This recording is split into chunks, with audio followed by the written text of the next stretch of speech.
Seja bem-vindo a mais uma aula. Nesta aula, quero falar sobre os erros mais comumente encontrados em licitações públicas, tanto por parte da comissão de licitação ou órgão público encarregado de realizar todos os procedimentos necessários para dar início a um processo licitatório, como também por parte dos licitantes. Vou deixar os erros cometidos pelos licitantes para o final. Irei começar pela comissão de licitação e pelos agentes públicos responsáveis por montar todo o processo licitatório. É interessante observar e conhecer estes erros, pois você pode se deparar com algum deles e, sendo assim, estará preparado para identificar e apontar os erros. Vamos lá. Primeiro caso: estudos técnicos preliminares inexistentes ou insuficientes. Antes da contratação, na etapa de planejamento, é preciso que a instituição contratante realize levantamentos, estudos técnicos preliminares. Contudo, em razão da falta de tempo, de pessoal ou por conta de outros fatores, o que se vê são licitações sem tais levantamentos. O levantamento de preços adequado, utilizando o sistema oficial de referência de preço, como por exemplo o SINAP, que é fornecido pela Caixa e mantido pela Caixa e pelo IBGE. Alguns órgãos acabam criando seu próprio sistema de preços, baseado em composições próprias. Caso não seja possível nenhum dos dois, é preciso utilizar a pesquisa de mercado e fazer a composição para demonstrar como se chegou ao valor apresentado em planilha. É preciso atentar também para a escolha do tipo de solução à contratação, descrição da solução como um todo detalhadamente, projeto básico bem elaborado, justificativas para o parcelamento ou não da solução, os resultados pretendidos, bem como declaração de viabilidade da contratação. O que se vê por muitas vezes são licitações com projetos básicos realizados de dentro de uma sala, sem comparecimento ao local para fazer levantamentos mais precisos e verificar alterações que possam ter acontecido no período do início do projeto até sua conclusão. Falta de memoriais descritivos, mostrando detalhadamente com fotos do local e descrição de cada item da planilha orçamentária para melhor entendimento por parte dos licitantes da obra ou serviço a ser realizado. Falta de composição de preços de itens que não constem no SINAP. Muitas vezes, por falta de pessoal, não fazem cotação de mercado e o preço ofertado fica muito abaixo do solicitado em mercado, inviabilizando a participação dos licitantes ou diminuindo a sua participação. Um processo bem elaborado, com projeto bem feito e planilha de preço bem elaborada, resulta em economia para a administração e também facilita a participação de um número maior de licitantes e evita também posteriores aditivos por falta de inclusão de serviços necessários para completar a obra ou serviço, ou até um reequilíbrio financeiro por contratação de cotação de preços fora dos valores de mercado. Segundo caso: indicação não fundamentada de marca em processo licitatório. De modo geral, a legislação proíbe a indicação de marca em processo licitatório. Contudo, em alguns casos, isso é admissível, desde que haja justificativa técnica para isso. Análise do TCU. Acórdão 116/2015. Na legislação de regência, a regra é a vedação à indicação de marca. Artigos 15, parágrafo 7º, inciso 1º e 25, inciso 1º da Lei 8666 de 93. Excepcionada apenas os casos em que for tecnicamente justificável. Artigo 7º, parágrafo 5º da Lei 8666 de 93. A vedação à indicação de marca. Artigos 15, parágrafo 7º, inciso 1º e 25, inciso 1º da Lei 8666 de 93. Não vamos confundir com a menção à marca de referência, que deriva da necessidade de caracterizar, descrever, de forma adequada, sucinta e clara, o objeto da licitação. Artigos 14, 38 caput e 40, inciso 1º da mesma lei. A diferença básica entre os dois institutos é que o primeiro, excepcionado pelo artigo 7º, parágrafo 5º, admite a realização de licitação de objetos sem similaridade nos casos em que for tecnicamente justificável, ao passo que o segundo é empregado meramente como forma de melhor identificar o objeto da licitação, impondo-se a aceitação de objeto similar à marca de referência mencionada. Acórdão 2829/2015 plenário. Só para resumir, o que já está bem explicado pelo TCU, temos duas formas de agir. A primeira, onde sendo bem justificado pode ser usado marca em alguns casos que constam em lei, e a outra, que é a mais comum, que deve-se usar a marca como referência, sempre acompanhada das palavras do tipo ou equivalente, ou similar, ou de melhor qualidade. Ou seja, pode-se indicar a marca como referência de qualidade, mas deixar claro que o produto fornecido seja ou similar àquela marca, ou equivalente, ou de melhor qualidade. Terceiro caso: não realização de diligências, desclassificação de proposta de licitante quando, por meio de diligências, seria possível suprir as dúvidas. Artigo 43, parágrafo 3º. É facultada à comissão ou autoridade superior, em qualquer fase da licitação, a promoção de diligência destinada a esclarecer ou a complementar a instrução do processo, vedada a inclusão posterior de documento ou informação que deveria constar originariamente da proposta. Análise do TCU. TCU 1217/2015, plenário. O cerne da matéria em discussão diz respeito à inabilitação da representante em face de eventual inadequação dos atestados de qualificação técnica por ela apresentados. Os atestados apresentados pela empresa A foram inicialmente aceitos por Furnas, posição alterada após a interposição de recurso pela empresa S, que acabou sagrando-se vencedora da licitação. Ao apreciar os argumentos aduzidos pela empresa S, o pregoeiro acatou o entendimento de que a maioria dos atestados da empresa A não permitia inferir se tratar de ajustes já encerrados. Assim, o único atestado aceito foi o firmado com a Prefeitura do Rio de Janeiro, que não contemplava o número mínimo de postos de trabalho. Nas suas contrarrazões recursais, a empresa A prestou informações adicionais capazes de demonstrar a adequação dos atestados anteriormente rejeitados, mas tais elementos sequer foram analisados por Furnas, sob a escusa de haver impedimento legal nesse sentido, consubstanciado no artigo 43, parágrafo 3º da Lei 8666 de 93, que prevê a impossibilidade de juntada posterior do documento que deveria constar originariamente da proposta. Aqui não se trata de apresentação de novo documento, que estava ausente do material originalmente encaminhado pelo licitante, mas de esclarecimentos complementares acerca do alcance de elementos já fornecidos, hipótese contemplada no mencionado dispositivo, ou seja, você apresenta o documento que estava solicitando no edital, mas ficam algumas dúvidas sobre o que foi apresentado, sendo possível fornecer documento posterior para esclarecer. Dando outro exemplo, uma empresa pode apresentar que executou uma estação de tratamento de água, mas no atestado não consta a vazão da estação, e isso era exigido em edital, que fosse apresentada uma estação com vazão mínima. Para isso, como você já apresentou que tem capacidade para executar uma estação de tratamento de água, basta saber se a vazão está dentro do solicitado. Isso pode ser apresentado através de projeto executivo, memorial ou consulta ao órgão que forneceu o atestado para esclarecer sobre o fato. Quarto caso: vistoria ou visita técnica inapropriada. Exigência de vistoria ou visita técnica como condição de habilitação de licitante. Análise do TCU. Acórdão 2826/2014. A exigência de visita técnica antes da licitação é admitida, desde que atendidos os seguintes requisitos: demonstração da imprescindibilidade da visita, não imposição de que a visita seja realizada pelo engenheiro responsável pela obra, não seja estabelecido prazo apertado para os licitantes vistoriarem os diversos locais onde os serviços serão executados. Quinto caso: não discriminação ou discriminação inadequada dos itens componentes do orçamento da contratação. Utilização de discriminações genéricas na orçamentação de uma contratação. Análise do TCU. Acórdão 2827/2014. Não posso deixar de registrar que o agrupamento de variadas classes de profissionais em um mesmo item de orçamento ou a adoção de parcela genérica como a denominada quantia fixa não se apoiam em preceitos da boa engenharia de custos. Deve ser reconhecido que existem especificidades na mão de obra contratada que dificultam o levantamento dos custos individuais de todos os itens, mormente ante a inexistência de paradigmas para comparação. Nada obstante, tais casos poderiam ter sido resolvidos pontualmente com a adoção de valores de atividade similar em itens específicos, com a devida justificação. A consolidação de numerosos itens em um só grupo leva a uma simplificação que muitas vezes depõe contra a competitividade, a economicidade e transparência do certame. O orçamento detalhado em planilhas que expressem a composição dos custos unitários possui importância capital para a escolha da proposta mais vantajosa.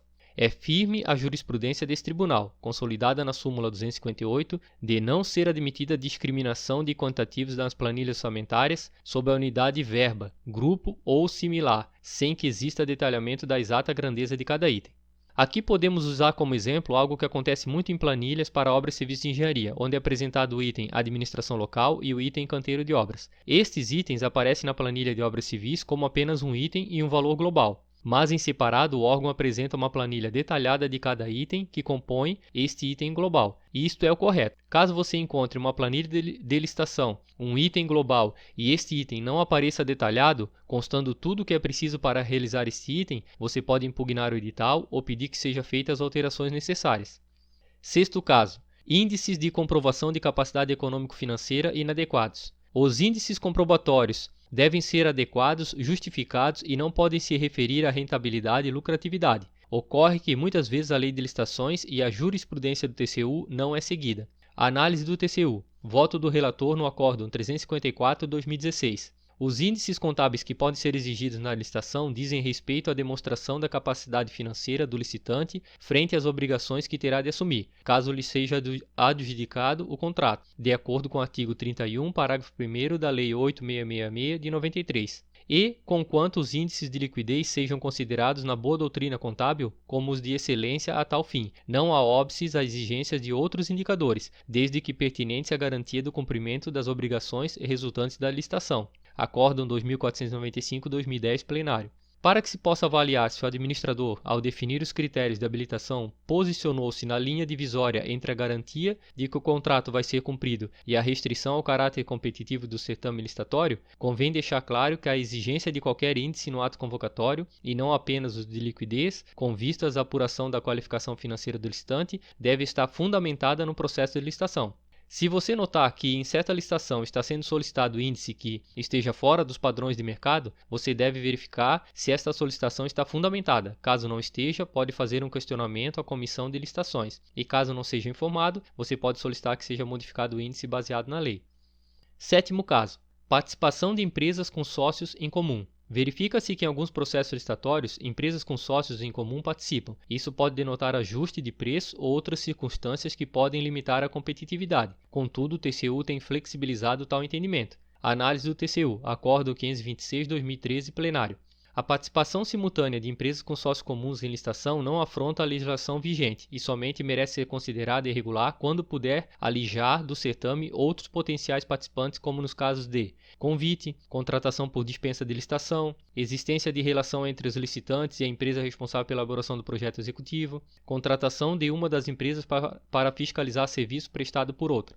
Oitavo caso. Determinação de que o licitante possua cadastro em sistema eletrônico como condição de participação no certame. Muitas vezes, a administração só permite aos licitantes participarem de um certame se possuírem cadastro junto ao sistema eletrônico. Um exemplo é o SICAF, no caso da União, no qual as informações relativas a ele, licitante, estejam contidas. Acórdão 116/2015. O SICAF consiste em um sistema que permite o cadastramento e habilitação de pessoas físicas e jurídicas que desejam participar de licitações providas pela Administração Pública Federal. Dentre os diversos benefícios advindos desta ferramenta, pode-se mencionar a maior celeridade e transparência na fase de habilitação dos procedimentos licitatórios. O Decreto 3.722/2001, ao instituir o sistema, dispôs que os editais de licitação para a contratação de bens e serviços, inclusive de obras e publicidade, e alienação ou locação, deveriam conter cláusula permitindo a comprovação da regularidade fiscal, da qualificação econômica financeira e da habilitação jurídica das licitantes por meio do referido sistema.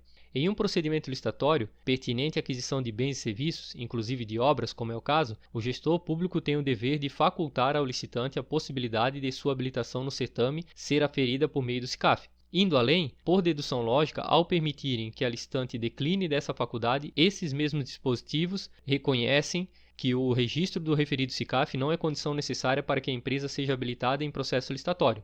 Não vamos confundir aqui com o CRC, que é o Certificado de Registro Cadastral, que está na lei e é solicitado geralmente tomada de preço e convite. Este sim pode ser solicitado, mas no caso de cadastro específico, como este mencionado anteriormente, a comissão tem que deixar claro que poderá ser usado o cadastro, mas não será obrigatório.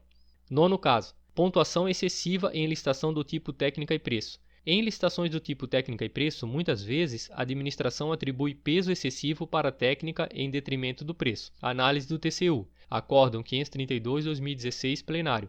Quanto à utilização dos pesos de técnica e preço para a composição da nota final dos licitantes, nos percentuais de 60% para a técnica e 40% para o preço, não haver, para o caso concreto, irregularidade, pois em que pese a lei de licitações não explicitar percentuais aceitáveis, seria possível tomar como referência o regramento previsto no RDC, artigo 20, parágrafo 2º da Lei 12.462/2011, que permite a atribuição de fatores de ponderação distintos para valorar a proposta técnica e de preço, sendo o percentual de ponderação mais relevante limitado a 70%.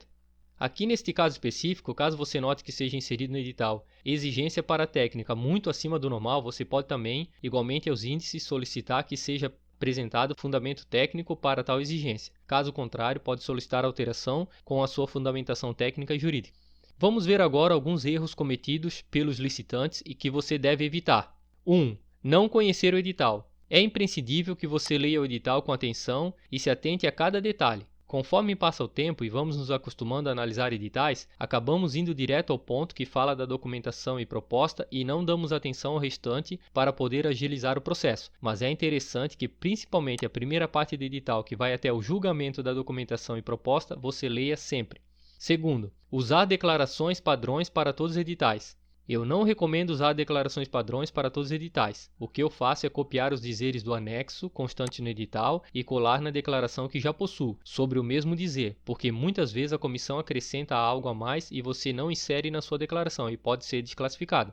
Terceiro, perder o prazo para a entrega dos envelopes. Tomar muito cuidado, pois já vi vários licitantes chegarem atrasados e não conseguirem entregar os envelopes a tempo para participar do certame. Preste muita atenção porque alguns editais colocam horário diferente para a entrega do envelope e a abertura. Isso acaba fazendo com que alguns licitantes se direcionem pelo horário de abertura e não olhem o horário de entrega dos envelopes. Na licitação vai estar escrito horário limite para a entrega dos envelopes de documentação e proposta. Este é o horário certo e que pode ser o mesmo da abertura. Quarto, perder o prazo para recurso. Quando sair o resultado da habilitação da empresa, tanto na fase de documentação como também na fase de apresentação das propostas, a comissão deve avisar os licitantes sobre o resultado. Sendo assim, a partir desta data abre-se o prazo para recursos, em dias úteis, então nunca deixe para apresentar o seu recurso no último dia, apresente sempre com antecedência. Quinto, não fazer cotação dos preços para participar da licitação e verificar que o preço ficou muito abaixo do mercado, depois de já ter sido abertos os envelopes de documentação. Lembrando que após a habilitação da documentação não cabe desistência para apresentar a proposta de preço. Sexto, apresentar certidão que não contém data de validade com validade superior ao contido no edital. O padrão exigido é sempre 60 dias, mas pode encontrar editais que exijam 90 dias de prazo, de essa possibilidade de até 90 dias ou até mais. Então não pense só porque a certidão não tem validade não precisa estar atualizada. As que tiverem validade têm que se encontrar válidas na data de abertura dos envelopes. Um caso muito comum é o CNPJ, que não possui validade. Tem empresas que apresentam impressão de data de até 6 meses ou mais, mas nesse caso nunca vi ninguém ser inabilitado, pois o CNPJ é um documento à parte e não uma certidão negativa de débitos que precisa estar atualizada. Sétimo, apresentar certidão simplificada da junta comercial quando for solicitada, que contém informações não atualizadas e que não estejam de acordo com as informações contidas no contrato social e também na certidão do CREA, podendo invalidar a certidão do CREA. Oitavo, apresentar documentos ou declarações assinadas por sócio ou procurador que não tenha autoridade de administrador e que não tenha poderes para assinar individualmente pela empresa. Nono, apresentar atestado de capacidade técnica onde a CAT apresentada se referir a engenheiro ou técnico que não tenha vínculo com a empresa. Décimo, apresentar atestado de capacidade técnica que se refira a mais de um contrato, pois cada contrato deve ser registrado em apenas um atestado.